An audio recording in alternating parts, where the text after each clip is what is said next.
I know you've heard me say this before, but there are times when the subject matter gets over my pay grade. I know you think I have a big ego. I know some of you probably think I know everything or think I know everything. It's just not true. I don't even think it. So I bring in Brian, Brian Wang. Glad to have you here to take care of Randy's shortages. No, glad to be here, Randy. All right. So this morning we're going to be talking about shortages of electricity, shortages of transformers, shortages of Nvidia chips, shortages. And what does it all mean? How will it all be resolved? And Brian, hopefully, will be able to give us some depth of understanding about those things. Hit like, subscribe, notify, and all that jazz. And we'll get right into it. And follow Brian at Next Big Future. NextBigFuture.com is where he mostly wants you to go, but follow him on X, formerly known as Twitter. You have to say that. How long are we going to have to say X, formerly known as Twitter? I'm thinking into next year. Once they release some substantially new features, like something like the new PayPal or something like that, the financial stuff, where it's like clearly different from what was there before.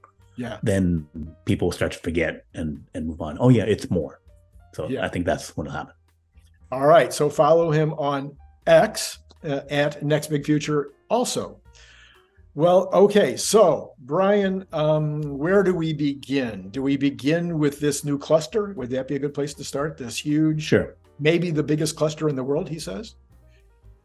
Yeah. So that seems to be part of the whole, that they're going to get to 100 exaflops of training compute, which is the equivalent of 300,000 Nvidia H100 chips, and they have like 10,000, 14,000 now. Still not fully stood up to 10,000 they talked about. And it's also very difficult to do.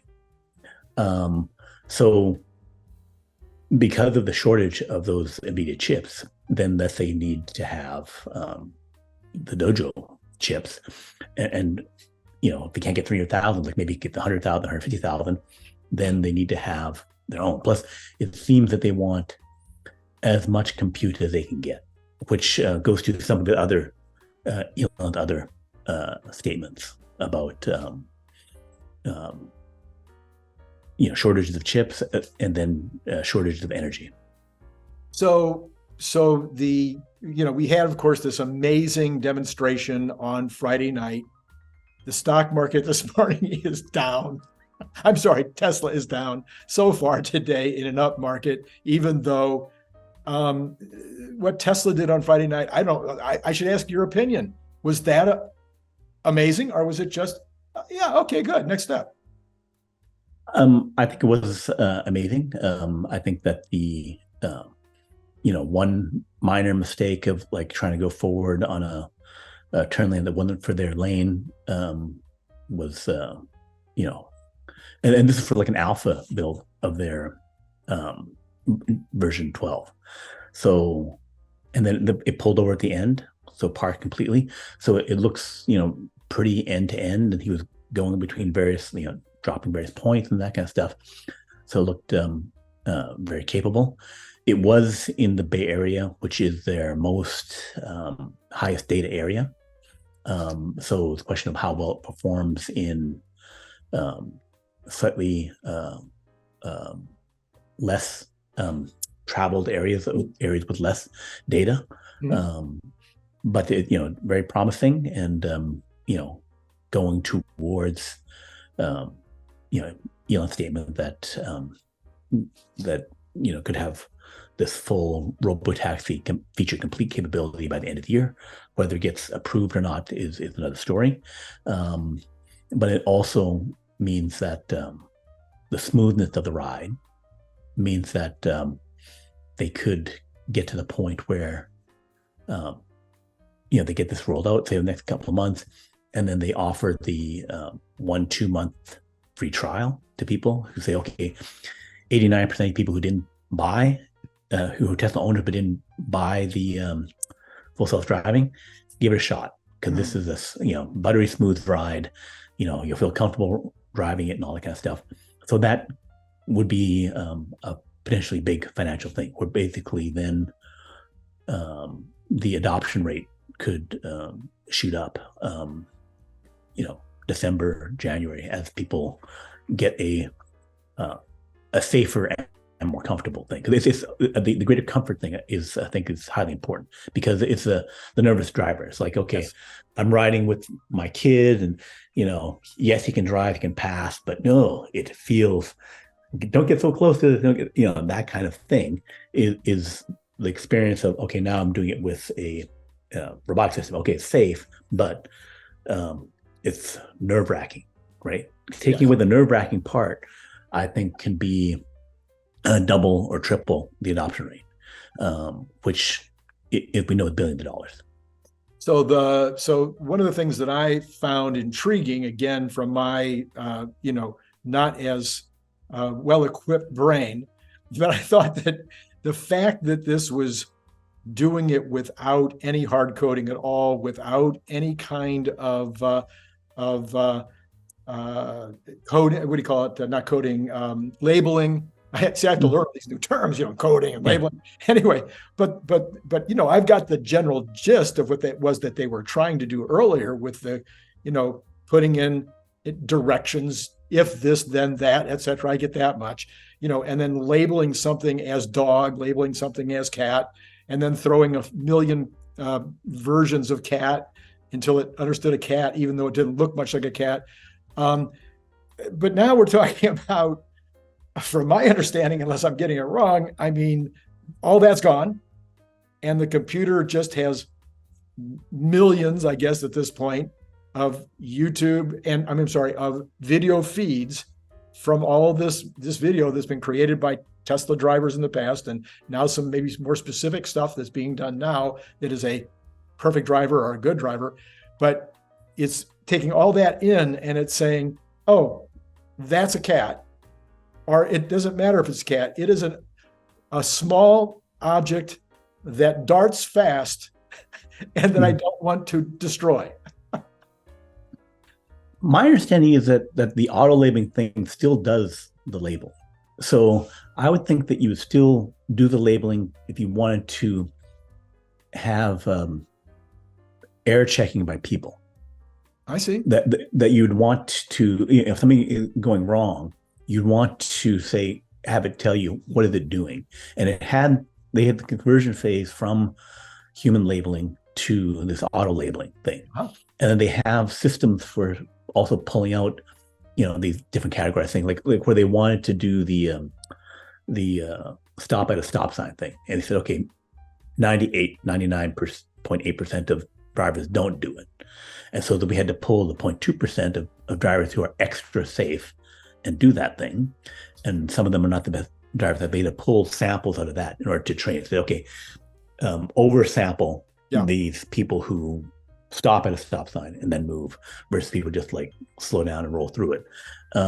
So I think there still is labeling there. They would need it in order to, okay, I've got some problem, I don't want to do this, and then I need to figure out what's happening, and then to give samples and to pull all the cases of, like, when do we get this where it does it right, when does it get it does it wrong, and be able to alter reality, because the reality is we don't drive that way, but the NHTSA wants people to do it anyway. Right. So then we have to make it happen. So one of the biggest questions that I got in the comments over the weekend was it apparently still doesn't have a language reading capability. So it can't read STOP. And so people are saying, well, how will it know it's a stop sign? How can it stop at a stop sign if it can't read STOP? My response, and maybe I was completely wrong, but based on what you just said, is the same way that it understands what a cat is, it'll understand what a stop sign is. Right. Like we have multiple ways of identifying stop sign, and the shape of it, the color, and all that kind of stuff. And then there's also there are stop signs where the P is faded, the S is faded, and then like there are signs that you can barely read, right? So if you were basing it solely based on I must read that thing, like we go through it, we're like, okay, it's a pinkish sign that's faded and it's the right shape, I'm going to stop. Right. So we're going off multiple cues as well to do it. And because a tree branch could be in the way, and I got to base it on a fraction of what I'm seeing. Right. So the fact that you're doing with partial information, not just reading, if you're not considering the divergence of cases that I need to deal with. Right. So now we've got this amazing system, which really was not there 2 years ago. It wasn't something they could have started with 4 years ago or 2 years ago or even a year ago. It's something that has become available in the last 9 months, maybe 12 months. They realized and recognized that they could really do this 100% from deep learning using video only. And now that apparently, if I again understand it right, takes way more compute, way more storage than if it was just being done with mostly human labeling and human heuristics and whatnot. So now it takes massive amounts of additional compute, even though the result is multiple times better. And finally, let me finish the idea in my head while I'm thinking of it.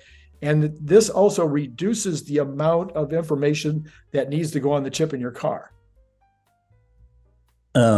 Yeah, probably. I again equate this with the large language model ChatGPT stuff. So ChatGPT got, like a few years ago, they were doing these neural nets had gotten pretty big. They were doing stuff with it, but they had to do a lot of extra work to make it happen. And then I think it was the Chinese company Baidu a few years ago, they published a paper with a scaling law that said this stuff just keeps getting better and better when we add more data and more compute to it, right? It just will constantly get better and better. But it was OpenAI that looked at that and says, we are going to double down 100x, 1000x on that, get 1,000 times more compute and more data, and then whoosh, it got 100 times better, right? Plus they did some human feedback stuff to it. So they were the one that committed on it. The other guys, Google was ahead, more programmers, more other stuff, but they went on a bet that said all neural nets, all data, all compute. And then they got this massively improved capability, right? Mm-hmm. So for Tesla, they're doing the same thing, right? Where it's like, okay, we could, Elon made a statement, we were dumber than we thought we were and had all these lines of code. And then here they're saying, okay, all neural nets, which took a few years to do. They've been working on that for at least 2-3 years or more to get to all compute, all neural networks. And then now they've done it. And this is what we've seen, right? They said no code for this, no code for that, just the examples. And so they're at this ChatGPT thing, pure neural nets, a lot of data, a lot of compute, and then it's a matter of scaling compute. And they said, okay, next year we're going to have nearly 100 times more compute, going to go 100 exaflops, whether it's from Nvidia or from DOJO, we're going to have that. And they'll have, more data, right, from a large fleet of cars, right? And also they're going to, probably vary it, using simulation of other stuff to get more data. So the more data, more compute. So the 100 exaflop is probably based on their very detailed calculations about how much data they'll have and how much they have to crunch with it. So already now, August, still 4 more months of the year, where they could be able to scale things faster, limited only by the compute, and it's already had what looks like a fantastic result. So that ChatGPT moment of self-driving is what we're going to see. And now, if it was already this good, and then we have another year and all that compute is like you're looking at ChatGPT 2 or something like that, and then we're saying ChatGPT 4 is just next year. So FSD 12 versus FSD 14, and 12 is here, and the pace of improvement is only based upon compute, right? So 3 months to fully roll this out, get tested, pushed out, and another 3 months. So that whole thing of like where we hope that the acceleration improvement will happen with DOJO is happening, with pure neural nets. So the speed of improvement is also something that people don't get. Like they were shocked by how quickly the GPT stuff happened. Now they can be shocked with this. And then when does it kind of plateau out to like, okay, it's kind of as good as it can be with 10 exaflops versus 100 exaflops. I think the confidence that the Tesla team has is they probably have a better idea of the scaling of this and how fast it's going to improve. I said this morning in my video that Elon would not have done the test ride, the demo ride on Friday night unless he was getting really, really, really good stuff back from his drivers all over the world. He points out there's people driving V12 all over the world. So he wouldn't have done that. And as it turns out, he did have one intervention. But then I thought to myself, okay, one intervention in a 40-minute drive where there wasn't a single other time that I was watching where it was even close to an intervention. That would be a dramatic improvement over anybody that I'm watching do videos or that we've experienced in our own Model Y. That's why I saw it as such a massive, massive upgrade or change or breakthrough, is because it was smooth and there was nothing except that one problem. Some people were saying on Sunday that maybe the shape of the light that turned red was a circle instead of an arrow. I don't know if that's true. Anyway, whatever the reason, one intervention in 40 minutes on an alpha. Yeah. Is that, I mean, to me, that's amazing. Yes. And like I said, they've gone to full data and compute. So just like when Tesla Boomer Mama looked at that stop sign where things overshot, within a week, they fixed it.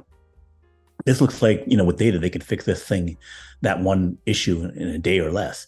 So the speed of improvement with new data and the whole buttery smoothness comfort thing, like not close to having an intervention before, is the overall thing that can make it far more comfortable for other people to use it.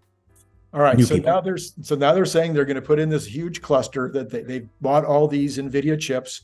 They're putting in this huge cluster. He said it was harder than you think to get it started. I guess you still have to hook it together, program it. I mean, like anything else, in order for it all to work together the way they need it to work. Right. Do you have any better understanding than I do about that? Have not worked with the new super chips. When I did work before, in IT with chips and networking, they would be, like when they make the supercomputers, right? They have to get all the chips and the networking, and then they have to put together and then get able to stack up and all that kind of stuff. So it takes months to get, or even years to get a supercomputer all built up, right? But clearly it's faster than that, where it's just not fully optimized and just making the network work together. So there's clearly non-trivial issues there. So that's basically my assessment of what that is. All right. So Nvidia famously can't get enough chips to satisfy all their customers, or make enough chips to satisfy all their customers. It was either Elon on Friday night or other people since they were saying silicon is not even the issue, that they can build them. Everybody can build the silicon aspects and send those to Nvidia as fast as Nvidia needs them. It turns out to be the transformers that are one of the biggest hangups. Again, I wouldn't know a transformer if I passed it in the mall and it waved at me and said they were a transformer. I know theoretically what a transformer is. How hard is it to get more transformers? So the transformers are the AI version of chips. Google calls them transformers and stuff. They have like regular CPUs, and then you have GPUs, the graphical processing units, and they have TPUs, the transformer units. And so the transformer units is what is the basic operation of the AI thing, like doing stuff with arrays, doing stuff to convert it into the data into the AI process. I think one of our other co-authors, John Gibb, has had some videos discussing what transformers are.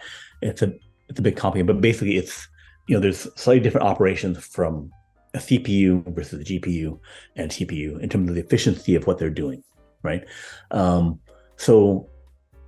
in terms of the chip itself, once you have it designed, you're just doing the same process to print out a chip, right? So CPU, GPU, TPU is for the semiconductor production process, for the chip production process, is not substantially different.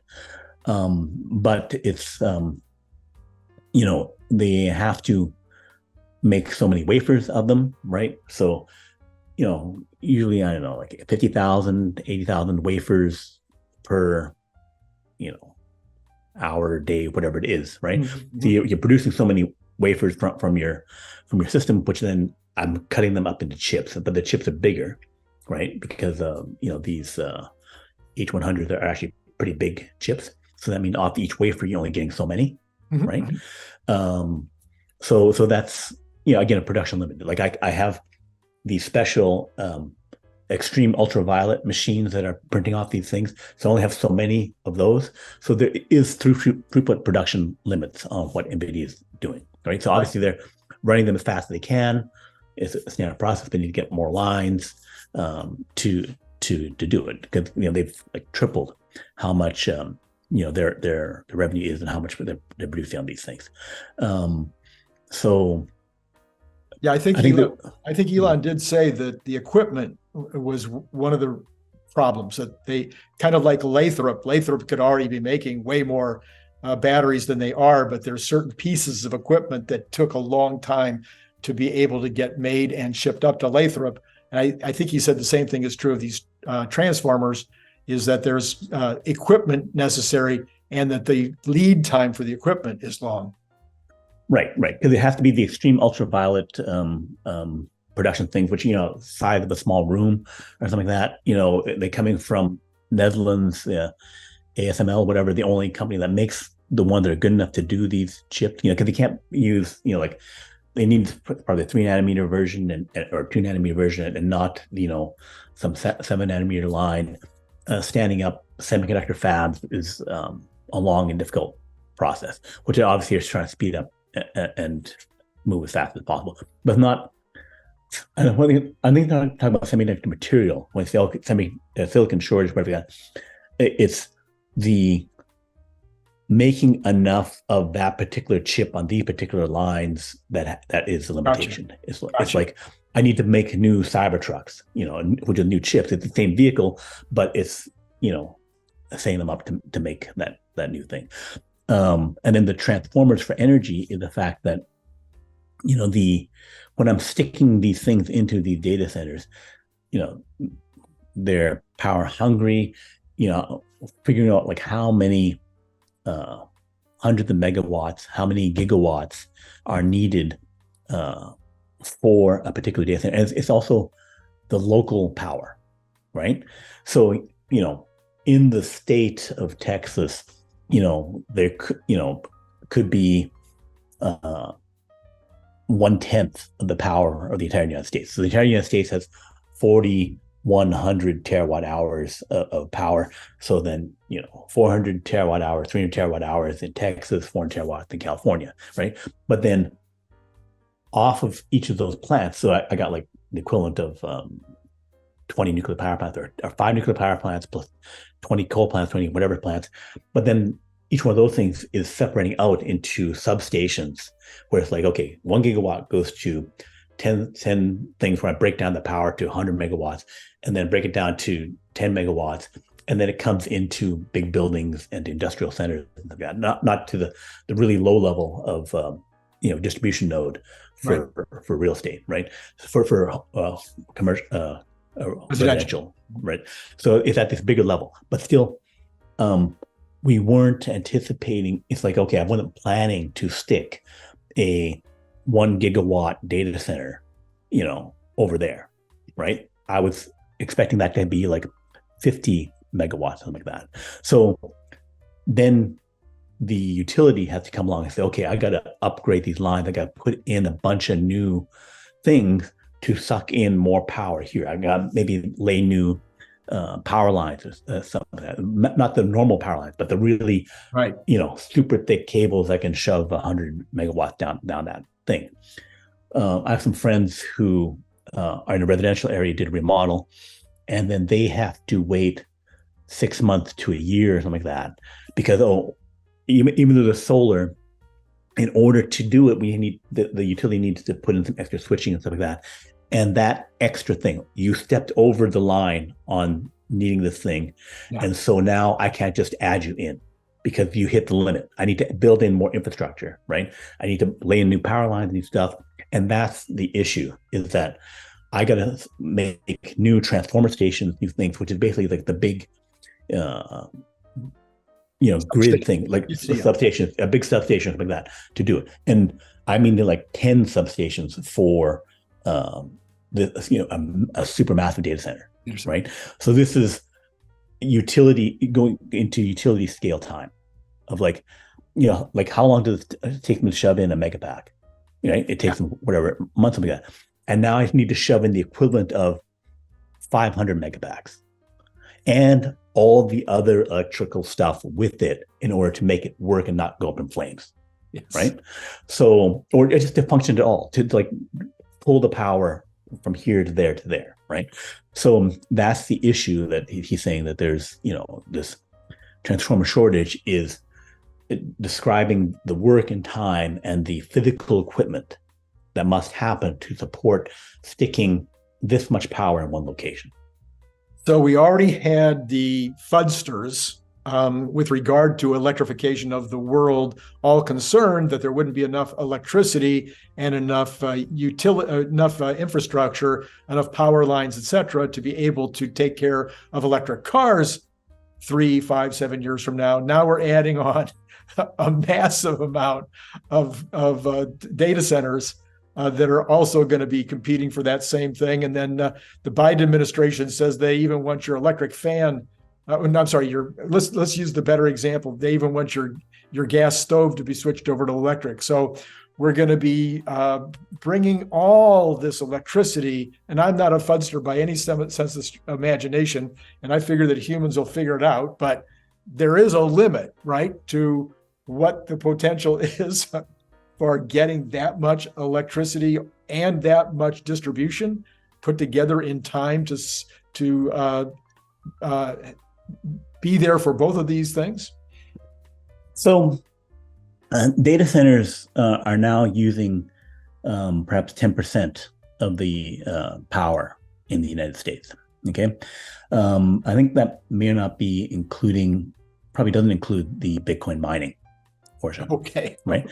So the issue is that the value of IT data centers, right? It's powering all the business. It's making them 3 times more productive. Right. It's why they're willing to pay for all this compute and data centers, right? It's why we use it. It's why, we're sitting here on our laptops, but we're sending compute jobs over to Google Cloud, the Amazon Cloud, either directly or indirectly, through, a service, software as a service thing, right? Which I'm going to pay, $20 a month, $100 a month for blah service, which is being run in a data center over there. I'm doing something on my phone, people playing Clash of Clans, whatever game, is going to a data center, and then they're computing the game and coming back, and that may have whatever thing, but it is $1 billion per year, multi-billion dollar per year value that people want.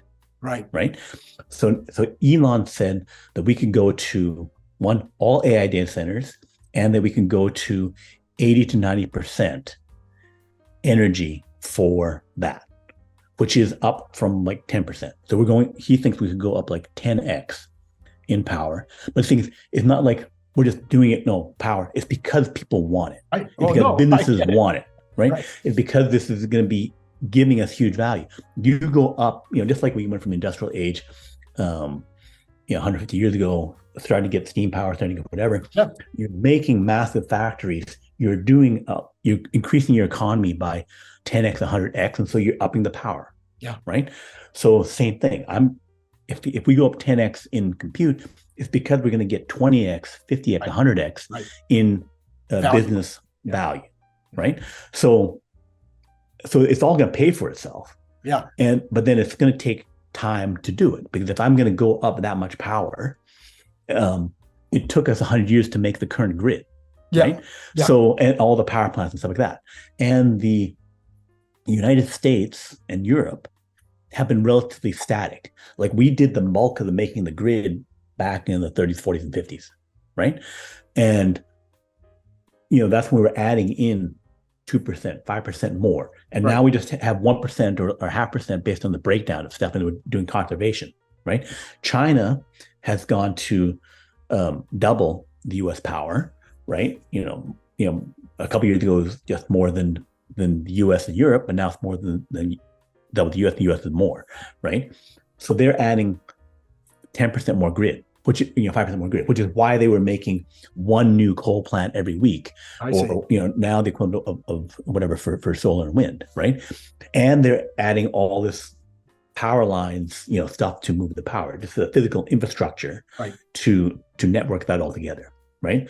So we're going to need all this AI.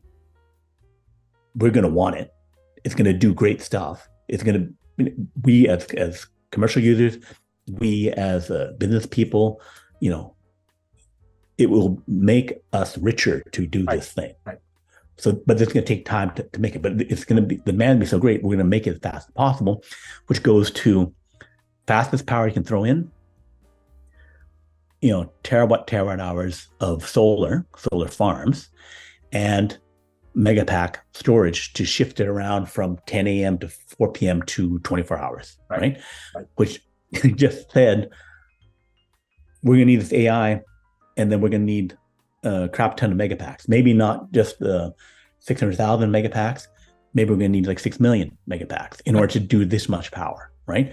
So that, and it can be the United States, it can be Europe. It's not just a static thing where it's just, the conversion. It's going to be, the end result is we need 10 times more power. So it's going to be a constant boom for solar and megapacks. One thing is for solar, okay, dollar per kilowatt hour, blah, blah, blah. Someone's noted the actual solar cells is only 10% of the cost. What's the rest of that solar farm? It's the land, some other stuff, and a lot of labor. Yeah. Oh, what's going to take away all that labor and make that super cheap? Oh, Tesla bots. If you can use Tesla bots to make massive solar farms, after the land and the stuff, you maybe take out half or 2/3 of the cost for that. So, yeah. So basically, somebody probably, I'm not a big government guy. I'm a small government guy. And I don't think government does very many things right. But from time to time, you do need a leader. You do need somebody that says, let's go to the moon in 10 years. Let's build out a road program across the United States like nobody's ever seen before. It takes some leadership. And so it would seem like if we really want to get enough electricity to do the job, and we know that it's going to come from solar and batteries. I mean, yes, wind will participate somewhat. I mean, you've pointed out before, wind has some negatives that solar doesn't. Solar seems to be a way better solution. I believe you on that. But if we did it 100% with solar and batteries, it probably isn't impossible to keep up with this over the next 7 years if there was some leadership that was helping industry to think about it at 35,000 feet. Now, maybe that's Elon Musk, who's talked about, the distribution of the grid, which would seem to be the bigger issue, even than making the solar and putting the solar in, or making the batteries and putting the batteries in, because that seems to be not that hard. but the distribution, building power lines, putting them underground, making sure that they're working, making sure that you've got all the right of ways and everything else, and people are mad because you're putting it in their neighborhood or whatever, that if we distribute, if we put the solar where the use is, as opposed to putting the solar in some big giant farm someplace and then having to get it to its use spot by distribution lines, that seems to me where we need somebody to show some leadership and go, here's how you lay out the U.S. interstate highway system. This is how you lay out Los Angeles's freeway system. We need somebody that comes in with that kind of a vision. So one thing is, we're not going to stay ahead of it. We're going to have shortage. That's what Elon was telling us. Okay. Right. That right now we're short of Nvidia chips. Right. Just like we were short of automotive chips, a while back. Right. We're short of Nvidia chips. And he says we're going to be compute constrained for a while. He didn't give a timeline on it, but we're going to be compute constrained for a while. That basically, IBM, Google, Tesla will want more chips and want them faster than they can be delivered. Right. So we're going to be short for a while. People didn't react to Nvidia selling, 3 times as many chips or whatever over last quarter, because they were concerned that it's a flash in the pan, that's going to end soon. Elon just said, no, this is going to keep going, that we're going to need more and more chips for a long, long time, right? Business people talking about, the fiber buildup, back in the dot-com period, 2000, right. That we built too much fiber, overbuilt it, and then, we had dark fiber, and it took another 10 years for that to be absorbed. Right. Because we don't know exactly how much compute we need. Right. It's still an evolving thing. Right. But someone who knows, Elon is saying we're going to need a lot more compute. It's going to be for more than, sounds like more than a year of Nvidia going, all out to make it, and then converting all data centers to AI. He says all data centers become AI data centers, which means all these new H100s, DOJOs, and stuff like that. So going next year to 100 exaflops is just the beginning, right?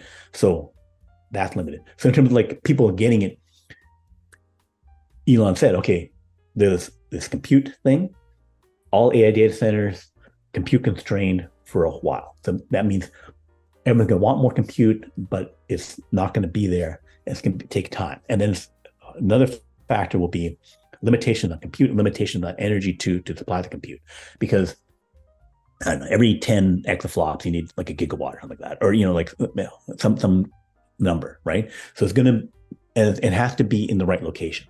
If I'm shoving 100 exaflops in one location, I want it all be in one location, because compute needs to be close in order to do the most stuff. And so I need to stick it these places, right? So the grid cannot handle it. We need to change it. And then there will be innovation around how do we do it? Because the old way of doing it wouldn't work fast enough. Plus, if I want to throw up a new gigawatt power plant, at least 4 years, right? For the fastest nuclear power plant. Hydro, we probably can't adjust it that fast. So then we're at solar, some new small modular reactor, but that's like out in 2030, right? To get new modular nuclear reactors, something like that. So we have all these limitations that's going to be occurring, but the value will be there. We're going to start seeing, compared to what we have now, we have a lot more compute. It's going to be delivering a lot more value, just not the optimal level that we could have if we had everything we wanted. If we could turn a switch and go to double the electricity for all the EVs, all the semi-truck EVs, and all the compute, then we'd be a far better place. A country like China, which is already building and has been building for decades, 10% more grid and stuff. We just keep going. We thought we were going to slow down, accelerating ahead, not braking, accelerating, and making more power, right?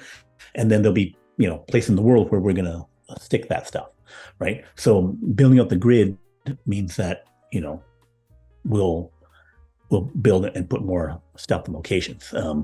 But a place like China that has all of the company's supply chain to build more power. You know, say we're going to keep building it now. We thought we were going to slow down. Screw that. Keep going. Yeah.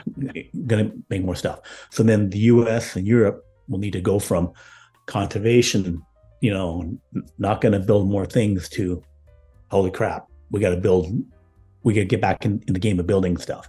Which, moving transformers around, one of the things was, when we made these big transformers, we need to have special trains, rail track in order to move these super heavy things and make it weighing 100 tons. So there was some Department of Energy or military work where they, you know, DARPA looked at splitting up the pieces so you can move it on things. So again, the size of what you have to do in order to make it. So we have to have some innovation around. I don't want to wait for you to stick in the old rail lines to move 100-ton crap around the country.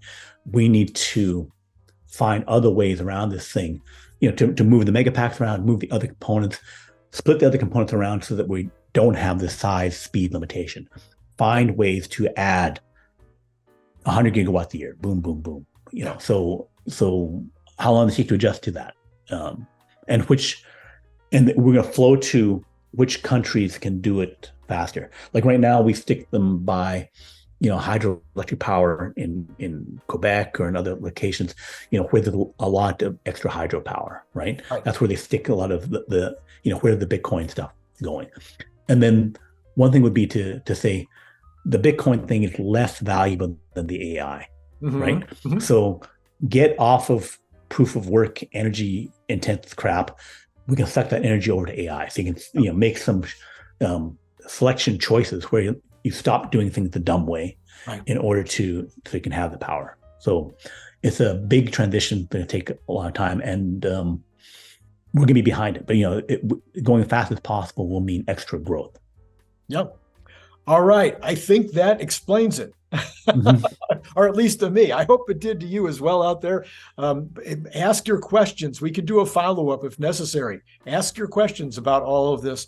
What didn't you understand? Is there something that we can say? Maybe we can respond to it in the comments. Maybe we need to do another video.